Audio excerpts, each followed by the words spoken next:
What's up, everybody? It's Friday night, 9 o'clock from the forum, and we got a show for you tonight. We're going to be covering that age-old dynasty question where you've got players on your roster that are just you want to hang on to a little bit longer, but you don't know if they're droppable, but you got all these rookies out there and available. So tonight we're going to cover who to drop, who to pick up, sleepers, and we're going to be answering your questions live on From the Forum. Let's get it.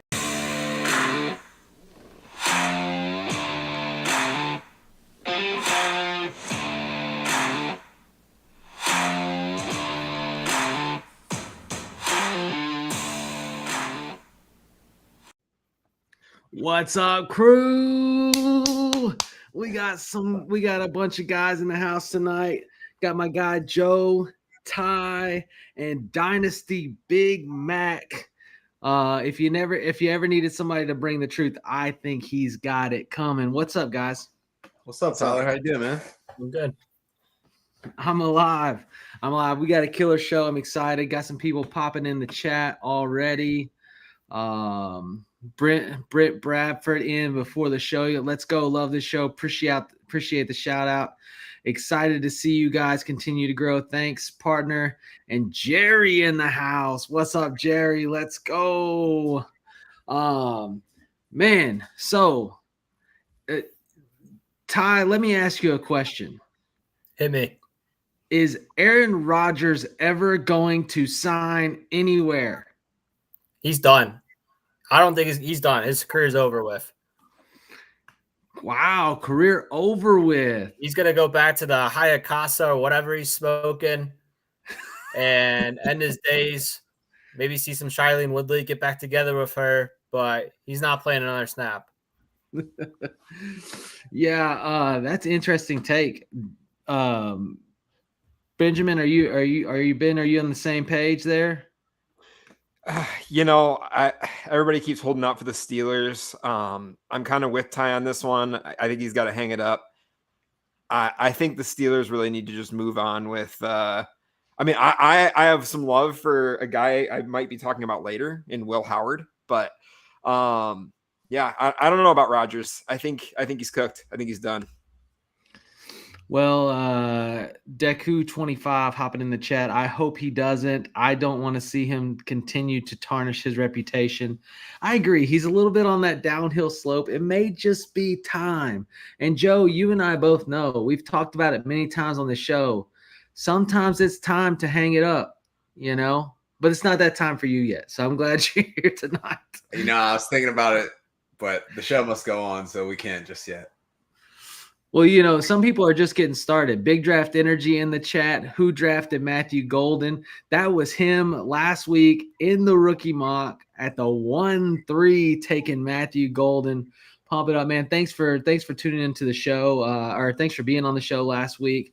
It was a killer time. And then Jerry said Travion, a top 12 running back this season. That's not so hot a take, but I don't want. We'll get into questions. Make sure you guys that are tuned in hit the like button, hit the subscribe button, drop your questions. Our first segment on this show tonight, we're gonna get into roster cloggers. It is the age-old question. You finish your rookie draft and you see all these players on the undrafted free agent waivers in your dynasty leagues, but then you got people on your roster like Tyler Lockett or, Ramondre Stevenson or DJ Chark, and you're just like, I don't know when these guys are officially kaput, right? Like, or when it's worth dropping these guys to then maybe take a chance on one of those rookies, right? Take a chance on an undrafted free agent out there. And there's tons. Like this class was deep, especially at running back. So we're going to get into that. So if you have any of those people and you're like, if you're debating, you're like, man, I have this player, I'm really thinking about dropping them, drop it in the chat and we'll let you know if they are a clogger and you need to get them out or if they're worth keeping. But for now, Joe, start us off. Who's somebody that is really just that pain point for you right now? Yeah, so there's one name that comes to mind, really highly sought after in his rookie drafts, given the capital that he got, given the situation that he was moving into. But we haven't seen the development of this player, and given the pieces around him that have changed, I'm strongly considering throwing on the trade block with the intentions of ultimately with a cut. And that's gonna be Rashad Bateman in Baltimore. I'm really struggling what to do with him right now.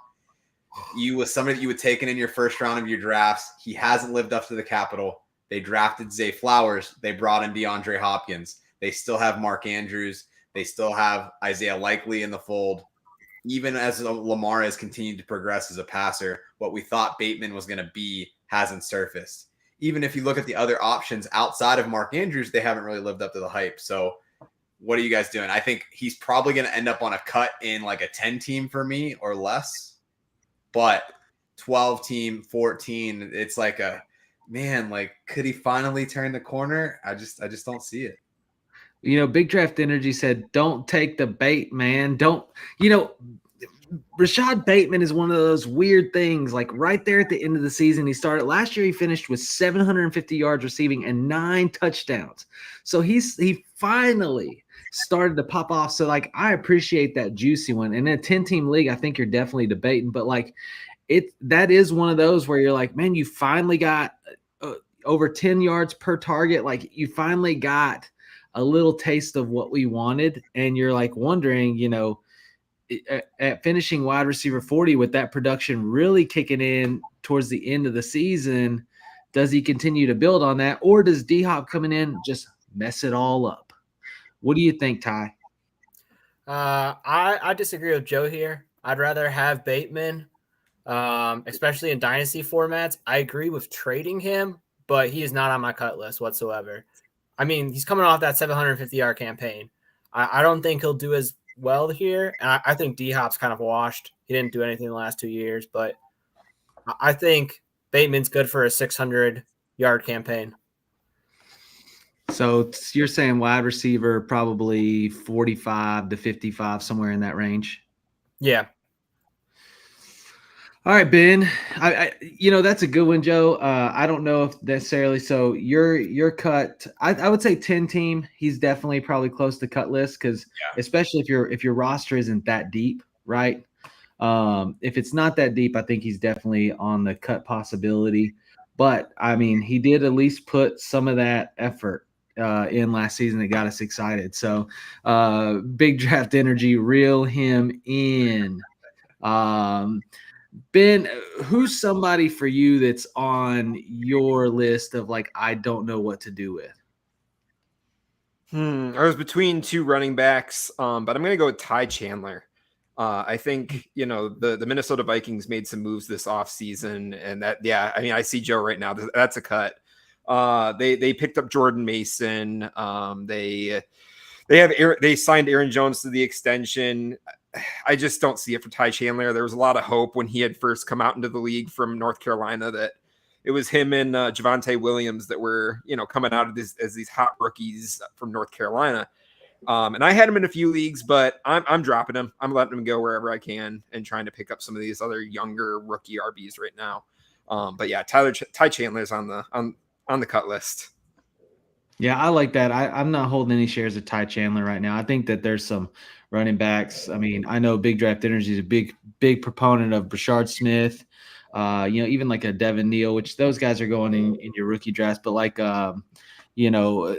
lots of people out there for possibilities. We got a couple people dropping in the chat. BHS Cardinal said, "What about Zeke?" For me, Zeke's got a soft spot in my heart. I appreciate Zeke, but I think Zeke has officially ran out of steam. What did he give us? Like 11 years or something crazy like that? Like, not even. He's only 29. Yeah, but he came in so early. He came in really early. He was drafted in 2016. Yeah, so almost 10 years. I think he showed his pace last year. He looked real slow. I'm okay. I think this year. I mean, he's not even on a team yet, cutting Zeke. Here's a good one dropping in from GB Chris 21. Do we cut J.K. Dobbins? And this is one of those big ones for me because JK, like, he gets the bad rap, obviously the injuries, but the guy has like never averaged under 5 yards a carry. Like whether it be in freaking Baltimore when he's healthy. Last year, everybody counted him out. I got him in like the 16th round of my fantasy draft, and he carried me through a solid chunk of weeks. And in the right spot, I mean, the argument is he could still be effective. Is it worth waiting to see who signs him? Because you only have a window. Like, let's be real here. The issue is you only have a short window with these waiver wire ads. Like, as soon as the draft is over, like, it goes live and everybody's jumping to grab them. And if you don't grab them, if you have to choose drop or get out of there, right? If you don't grab somebody, they're gone. They're on somebody else's roster.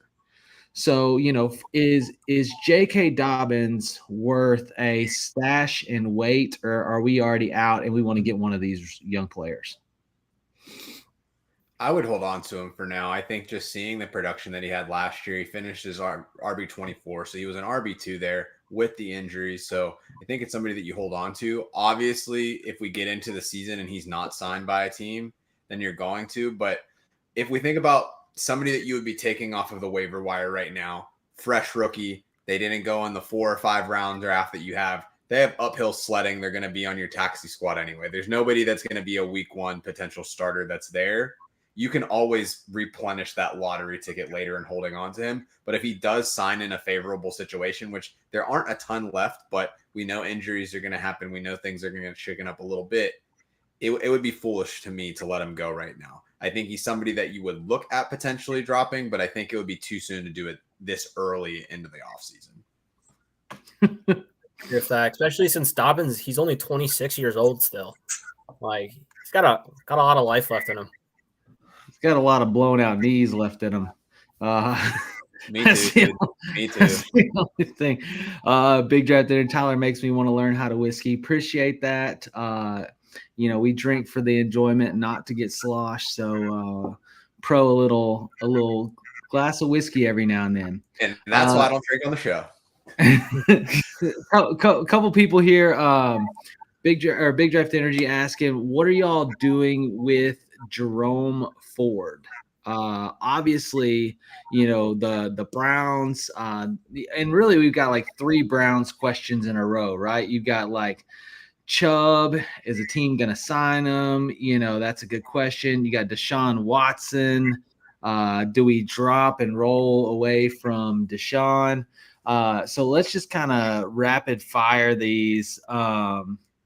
The Jerome Ford, I think he's a good player, but I'm out. They just drafted 2 killer running backs. I don't think there's really a role left for him there. You're going to be hoping that he goes somewhere else. Anybody else got a different take? I think the only thing, though, is that Judkins and Sampson, they have a pretty redundant work set. He still could be like the pass catching back, which may have a little bit of value initially. I think if you're going to hold on to somebody like Ford, he has like a good game early and you ship him off for like a future third or something like that. But he's not going to carry the load like you saw once Chubb went down last year. Like that opportunity to reclaim that starting role isn't going to be there. He's a depth piece at best for that team. So he's never going to have the touches that he had before. I don't really see it. It's definitely a clogger. I would be fine letting someone else have him. And if he has one game that's big because of a touchdown or something like that, like, so be it. Ben, Deshaun Watson.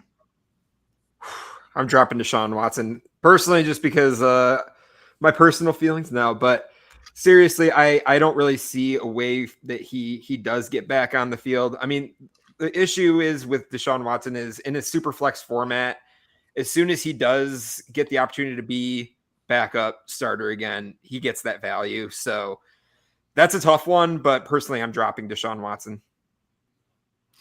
All right. And then Nick Chubb. Are you holding Nick Chubb for a spot? My number one guy that I am letting go with. I hate to see it. I love Nick Chubb, but once he was back last year, he was only averaging 3.3 yards per carry. Every other year in his career was over 5. His legs are done. I don't know if he's going to sign anywhere else. Kind of like Rodgers, he just needs to hang up the cleats. So here's my counterpoint, and I may be saying this as someone who lives in Cleveland, not as a fan, but my wife's favorite player of all time is Nick Chubb. I think something that people are overlooking to some degree is that if we look at why Nick Chubb was so successful for so many years in Cleveland, other than like his individual talent, is that Cleveland consistently had a top 5 offensive line in football. That offensive line last year was horrendous. Like Shador should feel very comfortable in Cleveland because the offensive line that he had in Colorado is very similar to what he's walking into in Cleveland right now. So I think if he does go to a team that has a little bit better of an offensive line, to me, the dream scenario would be like the David Montgomery role for the Bears. I still think that I would hold out hope for a little bit there. He's also one of those guys that it's like, until he says that he's retiring, I think that I would keep him on my team just because he's a dog and I want to see it happen, even if like emotionally that may be a bad decision. I'm okay. So this is where we start to enter not smart fantasy football, and I can appreciate it. I can appreciate it. Like, here's the thing: Nick Chubb, he was fresh off the injury when he came back, and I do think that his production lessened. He can still be a good running back. Like, if you ask me right now, a veteran contract, Nick Chubb or Zeke, I like Nick Chubb better, right? Like personally, and I think that he could still have a place depending on where he lands. He's worth holding for me. He's also worth like a late grab. I mean, I'm seeing him going at the end of redraft. Like I'm seeing him go like way late in best ball, and the possibilities are there. He's still a truck, and of course to be seen. But my point was, I agree. We have those players that we get attached to. So for example, Chris the Card Man just dropped one in. He said, Traylon Burks, dead or still breathing? Let him go. Okay. You guys know if you've watched this show, I'm a diehard Razorback fan. Like, I follow Traylon Burks all the way through. I took him. I literally have his jersey hanging behind me. I'm a Burks fan. And, like, when I drafted him, I was like, this is a solid Razorback. He's just going to die on my roster. Good, bad, ugly. I'm keeping him. Like, he's one of those guys. But – it is looking rough. He's coming off an injury. He's not going to be available for camp. The offense there is pretty much given up on him. I'm not in this year. He has to be traded, or somehow work his way in. So it breaks my heart, but I'm still hanging in there. Because the talent's there. The talent's there. Just it's like Mike Williams. Like, he just never learned how to fall. When you fall hard, you stay banged up. But anyway, so he is still breathing. I'm still hanging on to him, hoping for like a Tyler Lockett 4th-year resurgence. But I may just be living in dream world, and I'm willing to admit that. Hey, maybe Tyler Lockett could show him a thing or two now that he's in Tennessee. Maybe. All right. So half troll, half serious question. Stashing Henry Ruggs. We stashing him coming off a 3-year contract with the mean machine? Nah, bro. No. My dog, what's up, Millie Mills? Thanks for tuning in. Appreciate you. Nancy. DK, May the most undervalued asset there in the receiving corps. He's the only one they paid the highest capital for. Interesting, and that's one of those players, like, he's not getting drafted in most rookie drafts. Yeah. Which means he's one that you're dropping people for. I personally am not dropping Traylon.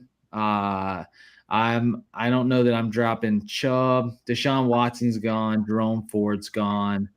Amber popping in. What's up, guys? Let's see here. Dynasty Dogs. Ben, the Lions would not have beaten the Eagles in the NFC Championship. Just a quick reminder. Just poking the bear a little bit. He's got to. We were having a chat a little bit earlier that, in some other fantasy land where in an alternate universe where the Lions don't have an injured team, they make it past the Commanders and face off against the Eagles. But we know what actually happened. Hey, I'm excited for the season. We've got a lot of good lineups. Teams are doing good things for their rosters. Let me jump up here real quick. There was one I missed. The question was Fannin or Njoku for the Browns, which is a good question. I think that I would just say it's Njoku this year, and then I think they just move on and they get Fannin next year. Although that receiving core is not strong, so they could run a double tight end set and just try to get Fannin out there open more. I like him as a dynasty asset. I think he's going to get a lot of snaps. I just don't know how much he actually produces for you this year. Anybody else got different thoughts on that?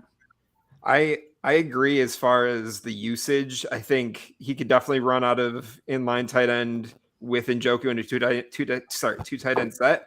But then at the same time, also he ran a lot of the slot at Bowling Green, so I could definitely see him all over the field just the way that he played. Love Fannin long term. This year, I'm just avoiding him and that whole offense. Like, you got 5 quarterbacks on the team. I don't know who's playing. It's like, I just don't want any Browns. Stay out of Cleveland. Fannin for the future for sure. Love it. Dynasty Dogs, that Bolden jersey is amazing. One of the most I agree. Anquan Bolden was a freaking beast. I watch him get nailed and freaking break his face and still get up. He was just a tough player, a mean player. One of my favorite wide receivers. It wasn't that he was overly athletic or super fast, but he had that, what's the phrase? He had that dog in him. And so big Anquan Bolden fan. He's one of my favorite receivers. Millie Mills said, I'm stacking my team this year and drafting Penix for my quarterback. So I'm not going to talk Penix here specifically, although I do really like Penix coming in this year. I want to get to the player that I think, a lot of people are looking for finally to come alive. And I want to see where you guys are at with a Penix at quarterback on Kyle Pitts. What do you think, Joe? So Kyle Pitts, he was supposed to be what Brock Bowers was when he got drafted, right? He comes in, he's basically a receiver. He can do all of these things. And he hasn't necessarily lived up to the hype that we thought he was. Is some of that the quarterback play that he had at the start? Maybe. Does he have the potential to kind of continue to grow? Maybe. I think one of the funniest things about Kyle Pitts is that he's increased his touchdown production every year by exactly 1. So as long as he continues to do that, by year 10, he's very easily going to be like the top tight end in the league. I think what we're looking at here with Kyle Pitts, though, I think that if you could have sold high whenever he first got drafted, you're probably feeling like a genius. But obviously that ship has sailed. I do think he's going to be serviceable. Right now, he's around like tight end 12, which for me, it's like it's worth the dart throw. He's going to be a better option than a lot of people that you're hoping to break out. He's kind of had injury struggles the last couple of years, but I do think that Penix is going to make that offense fly a lot more than what we saw out of Kirk Cousins last year. So from a dynasty perspective, he's not somebody that I'm necessarily looking to acquire, redraft, given where he's going. He's somebody that I would definitely have a flyer for. And then if you listen to like Andrew Cooper and kind of go with his philosophy of like the yin and yang tight end sort of philosophy there, where you're kind of picking like an upside play and then kind of like a steady play, to me, like he's that upside play that could still linger because he's still super young. It's a really talented offense and their defense is not necessarily all the way there yet. So the opportunity is there. Will he take advantage of it? Probably not. But I don't worry about previous years and like, oh, I'm not going to get burned again. Like, bring it on. I'm here for it. Yeah, I like Pitts. I like Pitts, especially at his ADP, which is very low. I think I took him in my best ball draft today in the double-digit rounds. Way late for tight end. So, lots of possibility there. And I want to hit another question that hit the chat, and it's like Judkins might do something in Cleveland, though, from Millie Mills. I agree. Judkins is one of those players, and I'm telling you right now, I'll say it on this show, draft Judkins. You can get him in like today in my best ball draft, I think I grabbed him in like round 7. Like one thing Cleveland can do, and it doesn't matter if it's Chubb, it doesn't matter if Jerome Ford, it doesn't matter if it's Dearness Johnson. One thing Cleveland can do is they can run the football. And when they have an elite back like Judkins, they're going to run the football. And like you said, the quarterback room, they're going to lean on the run game. And when they're not leaning on the run game, it's probably going to be some dump offs because they don't have an amazing receiver room. So I love the Judkins buy. Right now, while he is cheap, before camp starts and he starts blowing people out of the water, if you're doing best ball drafts, you need to be grabbing Judkins. 100%. Make sure you write that down. Snatch Judkins in most of my startups. Great job. No fear of Samson. I'm not scared of Samson. They're different running backs. And everybody's going to this 2 running back set, and I think that they're very good complements. The key is Judkins, as we saw, has a nose for the end zone. So the difference maker is there. He's going to get the touchdowns. And I just wanted to jump in, Tyler, real quick. So right now on Underdog, Kyle Pitts is tight end 18. So he's getting drafted around Isaiah Likely, Brenton Strange, Old Man Zach Ertz. Like, there's really the risk is gone at this point. Like, would you rather take Hunter Henry and Mike Gesicki or Kyle Pitts? Like, it's value grab, ding, ding, ding, ding, ding, ding, ding. Like, freaking love it. RenTap, hey, thanks. If you guys haven't checked out the RenTap, you need to. They sponsored our Nashville live draft event. What do we think about Roschon Johnson? That got Amber Roschon to the moon. Swift ain't it. We keep waiting every year to see this Roschon emergence. Ty, is it this year? I've been waiting the last couple of years, and it hasn't happened. So he's kind of like my Kyle Pitts almost. I'll have a little bit of insight, though, that Ben Johnson definitely shipped out DeAndre Swift out of Detroit. So there is a reality where Roschon Johnson is just somehow Ben Johnson's guy. I think it's going to be Kyle Monogany. I can't even pronounce his last name, but Kyle the fun guy, Monongai. He's gonna pass Roschon Johnson on the depth chart. I'm not quite that bullish on. I'm not that quite that bullish. They say he's coming, y'all. He's a bully. I hope Roschon. I hope he emerges this year. I've got a lot of shares of Roschon. I liked him coming in. I mean, he literally competed for touches with Bijan and got them. Like, it wasn't like he was just a complete afterthought. I've never been a Swift fan. So I like Roschon. I'm hanging on to Roschon in my dynasty. He's not on my roster clogger list. GB Chris said, what about Marshawn Lloyd? Is he a stash? Go ahead, Ben. Yeah. I think that's the perfect stash. You saw that the Green Bay Packers didn't make a move at running back during the draft. And right now it's Josh Jacobs. You had Bo Melton running out of the backfield a little bit, wide receiver as well. And then who's the other guy? Emmanuel Wilson? Is he still on the team? So I don't know. I think Marshawn Lloyd has the talent. I think he's the RB2 to me behind Jacobs. I think you got to just hold on. Yeah, I mean, there was a lot of hype on Marshawn Lloyd last year, and it's still yet to be seen how that who's RB2, right? We don't know. So we'll see. We'll see on that. GB Chris said Chris Brooks. I don't think so. Any of y'all Bo-leavers yet, like me, said Millie Mills. I'm not really sure which Bo we're talking about. If we're talking about the one that Ben just mentioned in Green Bay, I'm not a believer. But if we're talking about Bo Nix in Denver, I am a believer.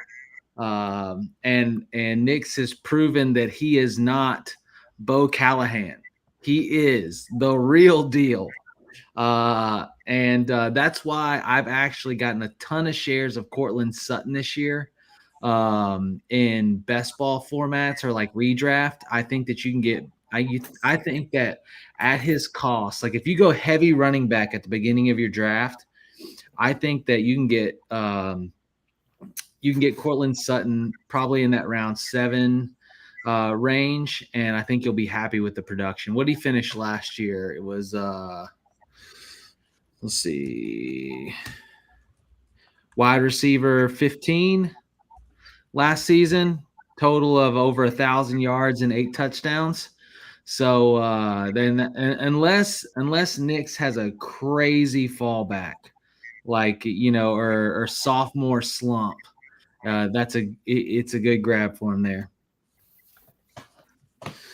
All right, so kicking through, obviously we covered a bunch of players that are right there on the cusp. And if you have any, just let us know. Just pop it in the chat. If you have anybody that you're wondering, should you hold them or let them go? But in this section of the show, I kind of want to enter into the realm of like sleepers, like people that you can grab late, people that maybe you're dropping, like I'm dropping Zeke to grab this player, or I'm dropping J.K. Dobbins or Deshaun Watson to grab this player because I think they'll make a difference. And I think they give me dynasty value. And, we've got 2 questions right off top before we hit some of our picks. And I know one of them is yours, Ben, so I'll come to you on that one. But, Joe, Penix or Nix in Dynasty? Oh, man. So I think I always like to go with the guy that I've seen do it. We saw Nix perform at a QB1 level. He has a little bit more rushing upside than Penix. And Penix also has that injury concern that made him slide in the draft. They're both older prospects, but we typically see. I lean Nix. I think that Penix is going to do really well. I think he's a solid QB2 in like a super flex format because he is in a good offense. But I think Nix just offers a little bit more upside on the rushing game. So that's what I'm going to go with. What do you think, Ty? I am a huge believer. I am all over Nix. I have him honestly as like a top 10, top 12 quarterback in all of Dynasty, especially with his run game appeal. And honestly, I'm still not impressed with RJ Harvey being a true RB1 in Denver. I still think Nick is going to use his legs a lot and can put up a few hundred yards and turn into a Josh Allen type player. All right. I'm not pushing RJ Harvey in the back over Nix, though. I like some RJ Harvey at that buy, but no, I agree. I think Nix over Penix, although I do think we see Penix light it up this year. I think they've been setting it up for him. I'm excited to see him work. We saw a little glimpse towards the end of last season. Excited to see that. And, it's kind of like with the Knicks thing. Like Knicks had a lot of experience in college, as does Penix, right? They came in a little bit older with a little bit more experience. And, I think that Penix could have a really good season. If you have people in your dynasty league that are not Penix believers and maybe they sell them for even like, especially if you're in Superflex, like they sell them for like a 2nd round pick or something like that, get them. Like just go get them. It's worth the shot. Like I saw enough possibility in the little bit of tape we got from him at the end of last year that I think he's a grab. GB Chris 21 coming in said, any faith in Marvin Mims? Kind of got hot last season. What do you think, Dan? Yeah. So actually pre-show, I was talking to Tyler just kind of about some guys that I'm really, really riding the hype train right now. Marvin Mims is one of those guys. He finished the season off strong last year. I think he's creating that connection with Bo Nix. You look all the way back to Marvin Mims getting into the NFL as a 2nd round pick from Oklahoma.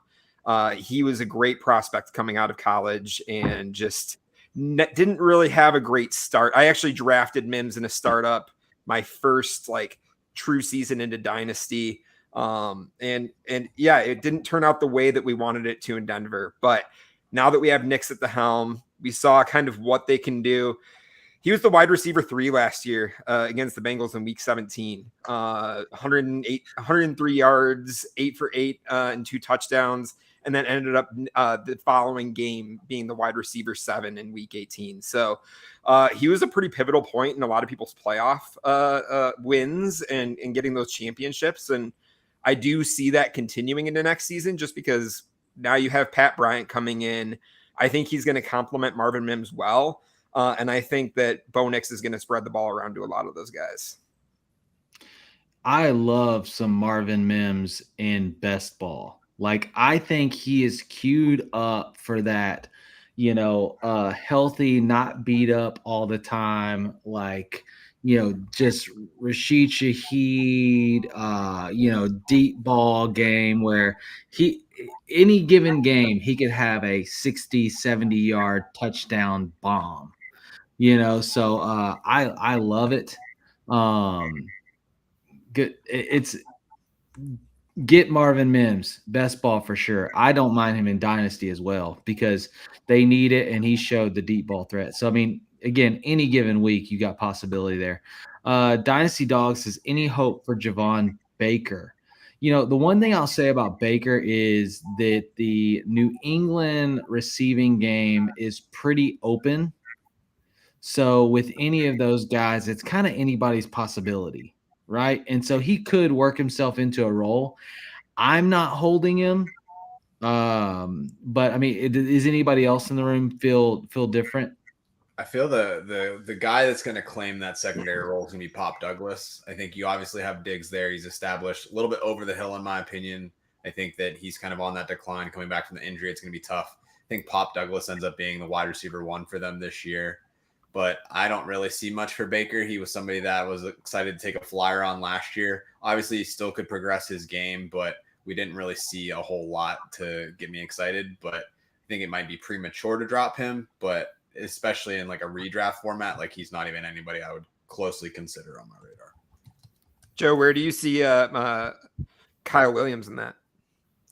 I would prefer, if you would have to be picked out of the kind of like the 4 guys that we're mentioning there, I think that Kyle Williams is a really great route runner. I think he slides in a lot better. I think that Diggs could find himself being kind of like the wide receiver 2 in that offense. I think Kyle Williams ends up being the wide receiver 3. I think Drake May is going to have to take a pretty big step forward to be able to support all of those guys. But I think Kyle Williams, from what we've seen from him so far, he's got good capital.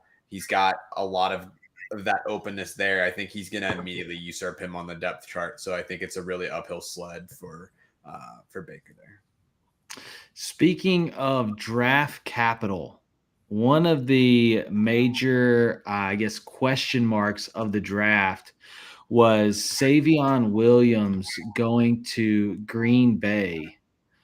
Somebody with not significant production in college, just a big receiver that can still move pretty quickly, goes into a very widespread question marked offense when it comes to the wide receiver room. Are we buying on Savion Williams? What do you think, Ty? Honestly, I can see him shifting kind of into a tight end role with them in the future. I mean, they have Tucker Kraft. He's all right. I really don't think he's a number 1 guy. Luke Musgrave is not the guy. I can see Savion Williams turn it into the tight end number 2 on that team, probably 6 months into the season from now. I'm not completely sold on him, but I'm really not buying him. What do you think? Anybody got a different take? It's just tough to buy any of the Green Bay wide receivers at this point.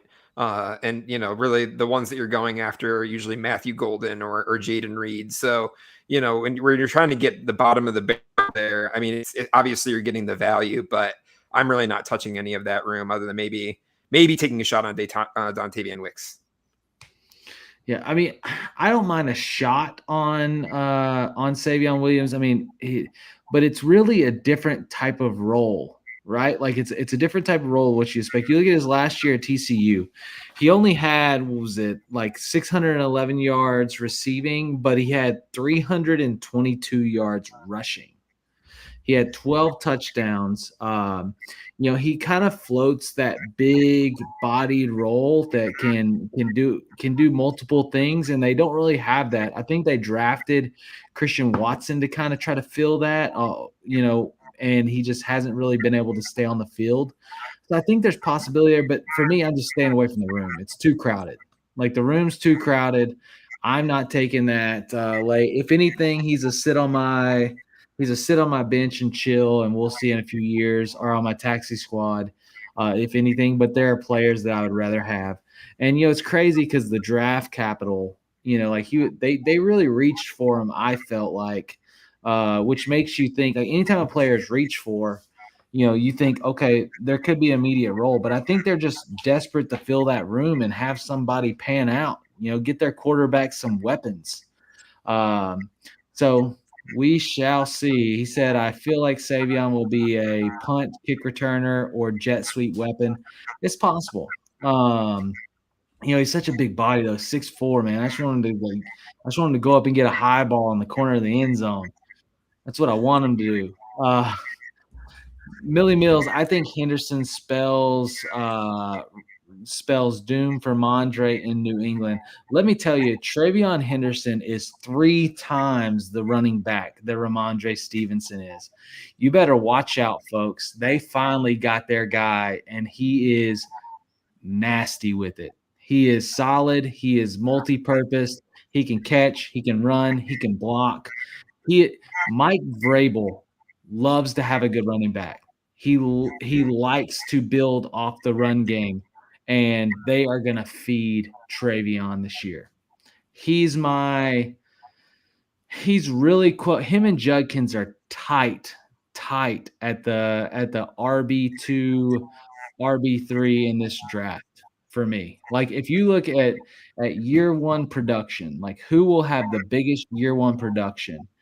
I think it is a toss-up between Genty, Travion, and Judkins. And honestly, I would not be surprised. And I know Big Draft Energy Disco would agree with me. I would not be surprised if Travion Henderson outperforms Genty in year one. I think that New England is going to establish the run, and they invested in their offensive line in the draft to prove it. I see that as a possibility too. One thing to note with Genty is he had no competition for touches. Henderson and Judkins were splitting touches, and both performed significantly well. They're both in a lead role right now. They're both going to get fed.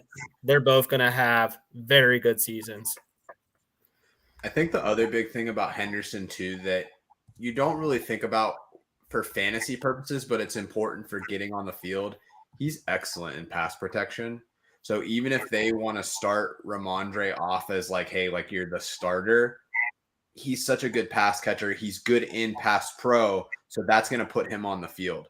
That's a lot of times where rookie running backs struggle to see the field early because they're a first, second down back. They don't have the pass protection abilities, and that's why they don't end up on the field really at all. You look at somebody undrafted free agent, Jaylen Warren, for example, out of Pittsburgh, beast in pass protection. He loves to pass protect. It's how he got his job and then took advantage of the opportunity. So for him being a second round capital, having that prowess, which is really an Ohio State thing. You look, Zeke was the same way. It was like, hey, I basically have another blocker. They have a young quarterback who's had concussion issues. They are going to trust him in that backfield, and that's going to do huge things for him. All right. Keep moving. Love it. Albert popping in. What's up, fellas? Thanks, Albert, for jumping in. If the Packers reach for a receiver, they will utilize them somehow. I hope so. Maybe. You never know with Green Bay because they tend to spit on their wide receivers in some form or fashion. Okay, again, if you have people that you have questions on as far as sleepers, as far as cut candidates, just let us know in the chat. Drop cut candidate, player name, or potential sleeper. What do you guys think? Put it in there. We're happy to give you feedback on those.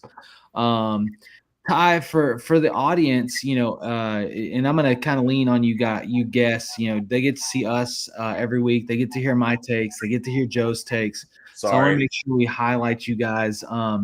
But who's somebody that you have, like, outside of everyone else's vision, that is a sleeper grab? Somebody that you're dropping, like a Zeke or a JK, off your roster to grab up this year because of the potential possibilities with them.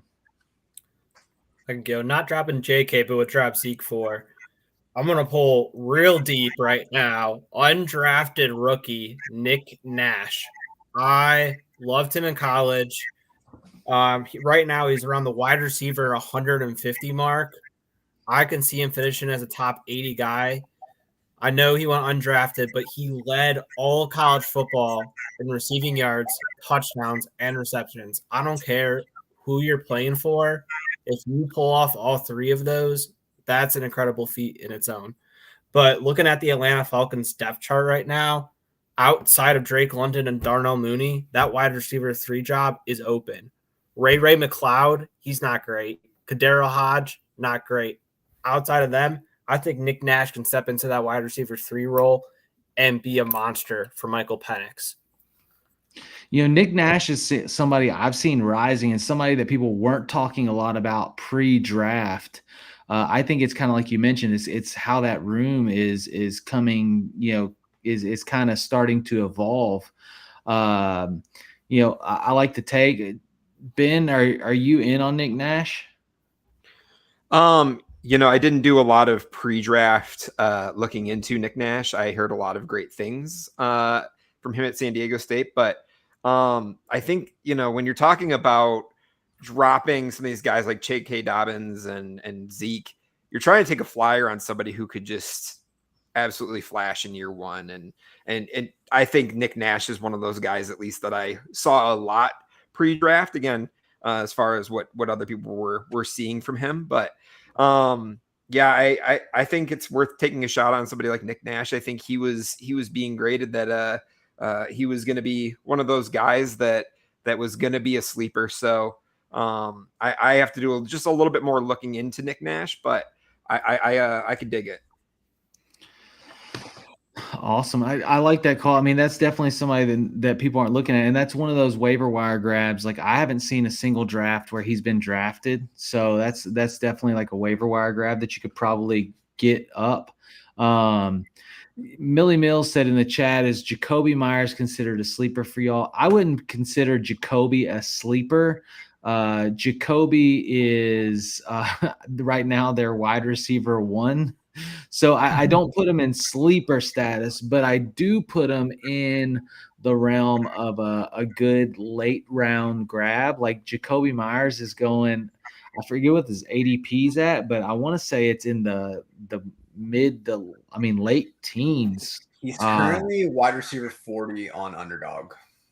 On Underdog, so I mean that's going to be in your probably in your double digit rounds. So that's ADP 73. I don't know what that looks like in real life, but he's in the likes of like Deebo Samuel, Jerry Jeudy, Matthew Golden.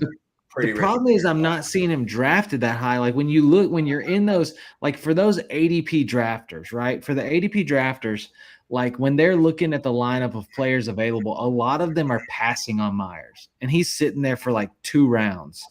But he's definitely one that whole wide receiver group is wide open, which is why you get another. I mean, people that tentatively don't get drafted. Like, I mean, Besh has been drafted in most drafts, but he also goes late. So that's a high possibility for somebody to evolve in that offense there. Trey Tucker could resurge. Dante Thornton, I like him. It's kind of wide open there. So I wouldn't put him in. I definitely wouldn't put him in sleeper category, which is the question. But I think that there's probably value at where he is actually getting drafted. So he was wide receiver 40 in best ball. He's wide receiver 29 on sleeper. To say you mentioned Trey Tucker, he's a guy I had on my list of sleepers. He's kind of in the wide receiver 120 range, and last year finished as a top 60 guy. Both him and Myers, I really like for redraft formats.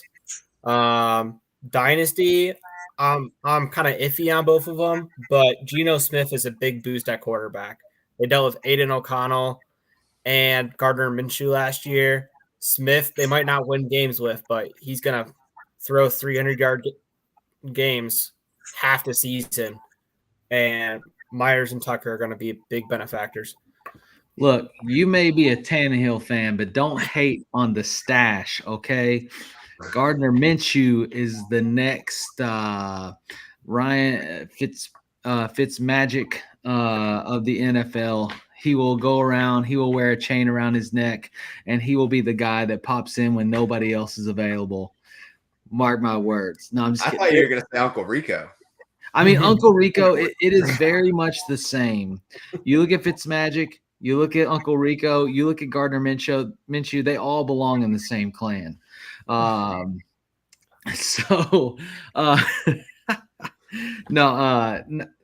Geno's definitely an upgrade for them. I'm excited that they're doing what they need to try to rebuild that team. I'm excited to see how it kind of pans out. Guys, if you are tuned in right now, hit the like button, hit the subscribe button to the channel. We've got about 10 more minutes here to hammer your questions, so make sure you drop it in.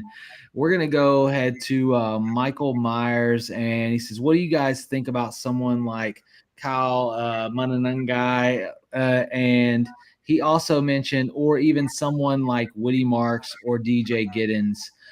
So let's kind of run through those three. If you got something that you want to say on each one, I know Joe, you mentioned the first option there. What's your thoughts? So out of the three, I think I like Woody Marks the best. He played on a pretty tough USC team last year, but he was essentially the offense for them. I really like him as a player. Giddens, I think he has the physical traits, but I think that he lacks a little bit of vision. Mananga, I think the biggest thing with him is just like, how does he make the team with the capital that he has? So I think he has the biggest uphill battle, but he was really good in college as well. So I think that Marks, out of the three, if I'm trying to stash one of those, would probably be my top choice. I agree with that. And I think the other thing that stands in Woody Marks's favor is that he was a great pass catcher at USC. I think it was like 261 career catches at USC. Well, between Mississippi State and USC. So he's definitely and he's got a good path with Joe Mixon being just ahead of him. Yeah. Anything from you, Ty? Nope. I was going to say Mixon, I think he's injury prone. I'm not sure he stays healthy for this year. And Dameon Pierce will easily be surpassed by Marks on the team. I like Marks out of the three. Love it. GB Chris dropping in, and I'll kind of nail this one real quick. Any thoughts on Ewers in Miami? Tua in trouble? I feel like Miami stole Ewers. I think Miami got a deal here. Here's the reality here. Ewers, though he fell very far in the draft, though people are not super confident in his abilities, he is very similar to a Tua S player. He doesn't have a big arm. Right, Tua does not have a huge arm, and so he kind of fits that similar role. And here's the thing that I like about Ewers, especially in Superflex, is he might actually see significant opportunity, and I think he's more serviceable than any other backup quarterback that they've had there thus far. And sometimes all you need is a little opportunity.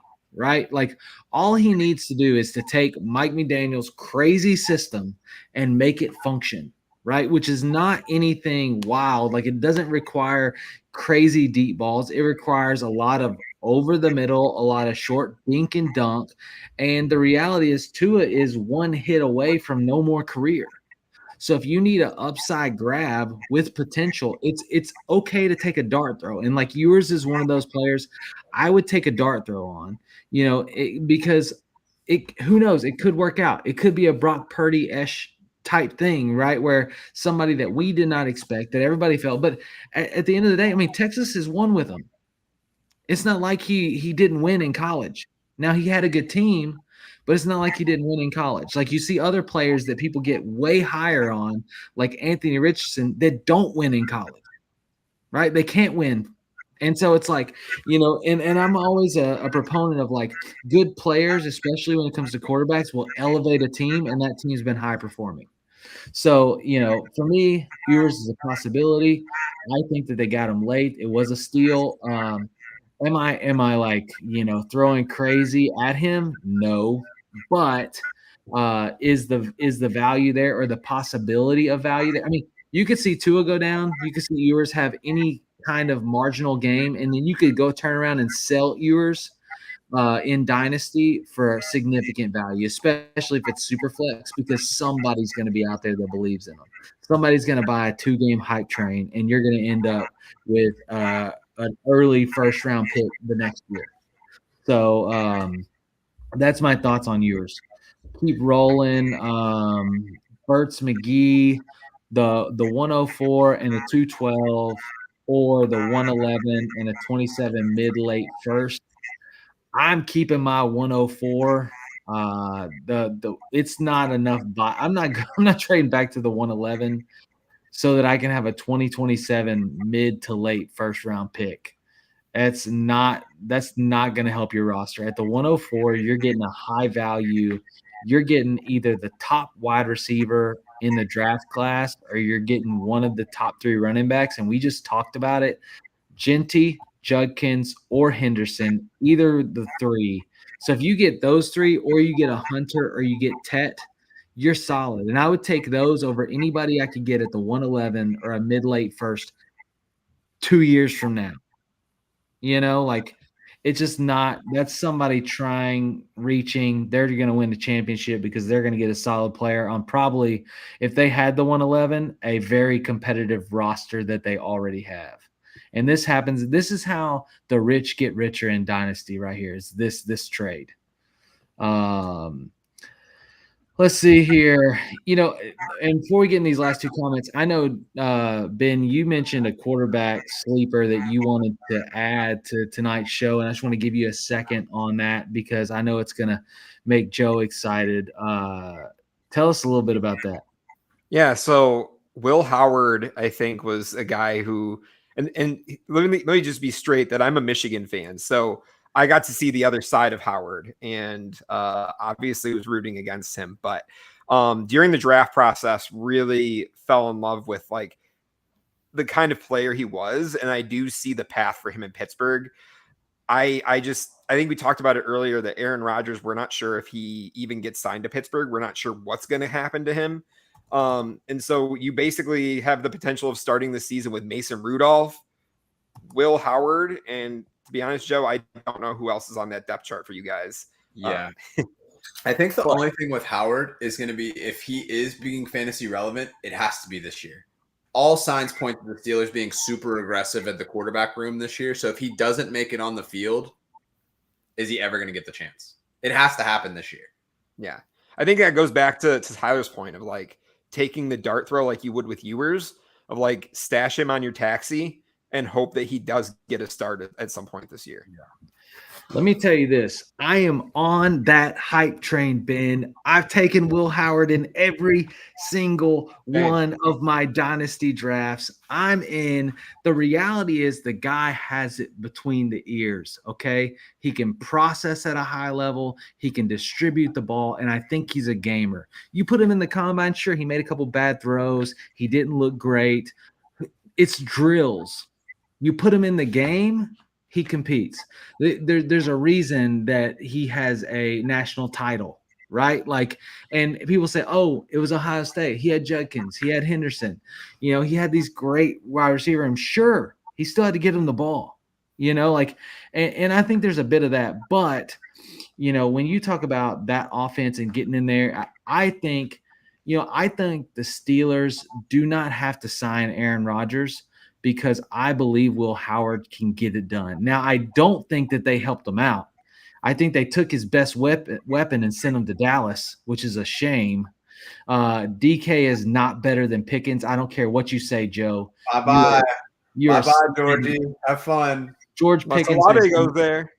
George Pickens has some of the best hands in the NFL. Boom. Mic drop. No, Dallas will look good having Pickens for sure. But back to that other trade real quick. He said I would be getting the 104. I had it out of order. Take the 104. You are winning that deal. It's a great deal for you. You're going to continue to win championships. Love it. Take it. Let's go.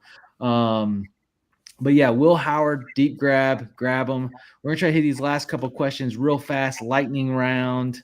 Thoughts on Hunter Deckers? Anybody got thoughts here? I mean, he got kicked out of college for sports betting. So he got signed to the tryout. He also punted when he played in the National Junior College Athletic Association for Iowa Western Community College. Cool story, I guess, if you're into the whole redemption thing, but no, I don't see anything coming of that. They drafted a quarterback in the second round. He's not. Look, they're always going to try to create the narratives. There's always the dream story, right? They're going to make a movie down the road if it pans out, but I'm not buying. Betting on yourself. Buy Apple Pie. So if Apple Pie is a player, buy him. No, I'm just kidding. 12-team PPR, start 10.